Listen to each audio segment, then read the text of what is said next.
is an award-winning investigative journalist and staff writer for The New Yorker. Please welcome to the show, Jane Mayer, everyone.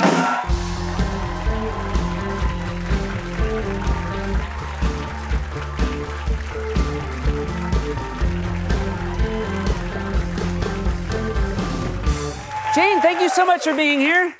Thank you. Good to be with you. You are an investigative journalist. You cover dark money. You cover corruption and politics. Do people panic when they get a phone call from you? I have read that people have said that when they hear a message from me, they call their solicitor and get their, affairs in order. It's not the most flattering thing to read about yourself, but I have read that. But then, what do you do? So I would assume a lot of people initially don't want to talk to you. I would assume you don't give up at that point. Who do you reach out to next when the sort of, the subject of a story won't talk? Yeah, so rule one is never give up, okay? And what do? You have to report around them sometime, and you get desperate. Some of the times, one of the things that's worked for me is I've found a lot of great information from calling people's families. Oh, yeah. Especially people's mothers. Well, if I wouldn't talk to you, but then I heard you were calling my mother, I would immediately call you back. It usually works like that, but sometimes you can get to the mother before the person calls you back, and then you get just like a mother load. Yeah, there you go. That's how they originally came up with the name. It must be, yeah. So you've reported a lot about the fight for abortion rights. You have a big piece coming up. Obviously, I think a lot of people maybe weren't expecting the Kansas voters to reject this rollback of reproductive rights last night. Were you surprised, and what do you see moving forward? Well, so I've been watching it really closely. I actually have been talking to Democratic operatives, including James Carville, who said a few weeks ago, this is the one. You got to watch it. Because if the pro-choice people win in Kansas, it's just going to rock the Republicans back on their heels, and it's going to energize the Democrats. And he wasn't entirely sure what was going to happen, but he said he felt good about it. So I had a little bit of an advance notice on the thing. It is amazing because Kansas is obviously a very red state. To me, what it means is we're in the consequences phase of politics where you're beginning to see the consequences of right-wing rule that's more extreme than most people in the country.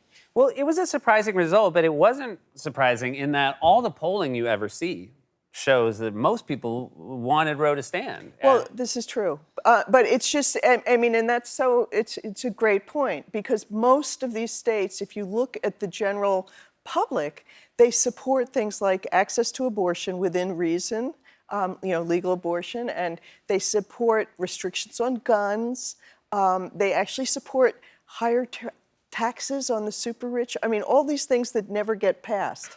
But what's interesting is the state legislatures are far more extreme than the people themselves.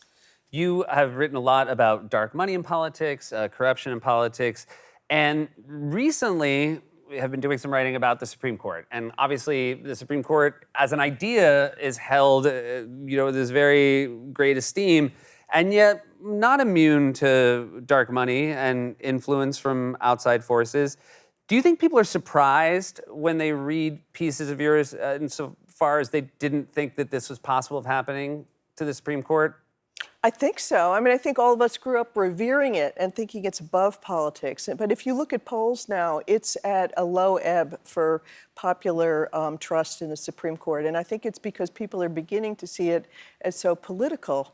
And taking such extreme stances. I think it's that, and then you're right, there is money that people don't realize is going into confirming these justices. Millions of dollars have gone into dark money groups that have pushed for these very far-right justices. And most of us reporters, including myself, still don't know where those millions are coming from. It's almost impossible to figure out, but I'm going to try. So we're glad you're trying. You wrote a fascinating piece about Clarence Thomas's wife, Ginny Thomas, and went out of your way, which I think everyone does, of saying, look, obviously, everyone's spouse has a right to, have their own pursuits, and you don't judge one for the other. With that said, she is very deep in advocacy, and she is deep in issues and organizations that are bringing cases in front of the Supreme Court. Funding, is it called, what are they called, amicus? Amicus briefs. Amicus Right. briefs. And sort of friend of the court briefs that are supporting their position. And yet, Clarence Thomas is not recusing himself in these cases. Doesn't seem like he has any intention of doing that. Where does this all end? Is it basically that the Supreme Court is just allowed to police themselves in a way that other judges aren't at lower levels? Well, that's the thing that's sort of amazing. It's the highest court in the country, and it has the lowest ethics bar. It just polices itself. The rest of the judges in the country are bound by a judicial code, but they decided that the Supreme Court is the highest and nobody can tell them what to do. So they self-police. I mean, any other judge would have recused themselves if they were faced with a situation that Clarence Thomas was. There's actually a law about recusal, which says that every judge, including justices on the Supreme Court, are supposed to recuse from any case in which a spouse has a material interest in the outcome. We're waiting to see Ginny's whole role in this, but it certainly seems that she was up to her eyeballs in it, and it would be very uncomfortable for Clarence Thomas to be impartial in a case like that. And I think we've all, certainly with the supermajority, right? We're getting used to 6-3 cases in the same way we got used to 5-4 cases. But there was actually an 8-1 case where Clarence Thomas was the only justice to, stood alone. And this was the one, if there was anyone to recuse himself from this Absolutely. one, because this was turning over text message from January 6th, and we obviously know that Ginny Thomas was texting with Mark Meadows at the time. She was, and the texts are doozies if anyone's had a chance to To see use the them. legal term, Yeah, they to are use a the- doozies. So yeah, it's an incredibly, it's not just a sticky situation, it's really a serious situation, because if you, the American public, lose faith in the Supreme Court in a country where the rule of law is everything, things can really deteriorate fast. We need to revere the Supreme Court, and we need to have transparency so that we know who's taking money and who's got conflicts of interest up there. The other thing that's fascinating to me is, justices like Clarence Thomas now, it seems like when they give speeches, they blame the rest of us for politicizing the Supreme Court. And this was even before, we knew the full thrust of Ginny's involvement in January 6th.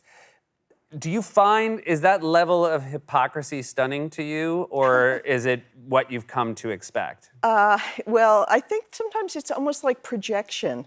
You hear from these people an accusation that the press is politicizing the Supreme Court, and it makes you want to take a second look, because it's clear it's a little closer to home in his case. The politics is intense in his breakfast table, I would think. Yeah. Another thing that I would imagine makes you take a closer look at things is the names of a lot of these organizations are like the Honest Elections Project or Freedom Works. When they seem to have like those sort of mundane names, is that when you're like, oh, there's some real dirty business here? It's true that like the more virtuous the title, the more sort of mucky stuff is usually going on under the surface. But it's helpful because it lets you. It's like a red flag. It's like, oh, I better take a second look at this one. Now, is it true that before you were an investigative journalist, if your dream job at the New Yorker at a time was to be a cartoonist? It actually was. That's what I really wanted to be. And the first thing I ever submitted to the New Yorker was a cartoon. And did you hear back? I did. I got sort of a polite form note saying, thanks, try again. Did you feel like you had a skill with the pen? Were you a good artist? I loved cartooning. I did it all through college. All right. And so it was a lot of fun. You weren't just like jumping into it. You had some background in it. Yeah, I just couldn't figure out how you make a living at it. And the thing that happens at the New Yorker is they pay you by the word. Yeah. So it's way better to do long investigative journalism. Truly. Than like really. some real pithy caption. The more complicated, the better. So I want to ask, end by asking, obviously investigative journalists are portrayed in television and film a great deal. Oftentimes makes it look thrilling, like a thrilling job that you have. How accurate would you say those portrayals are?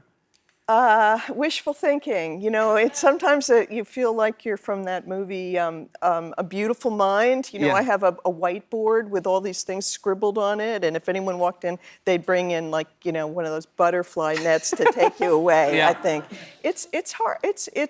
But it truly is exciting when you get a breakthrough, and you do get them, and it's like they are real eureka moments, and it's kind of incredible. Goosebumps? Do you when you realize you have a breakthrough, are you like, oh my God? You're like, no, you're like, thank you.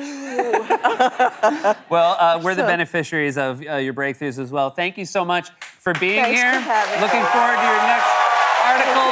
Jane Mayer, everybody.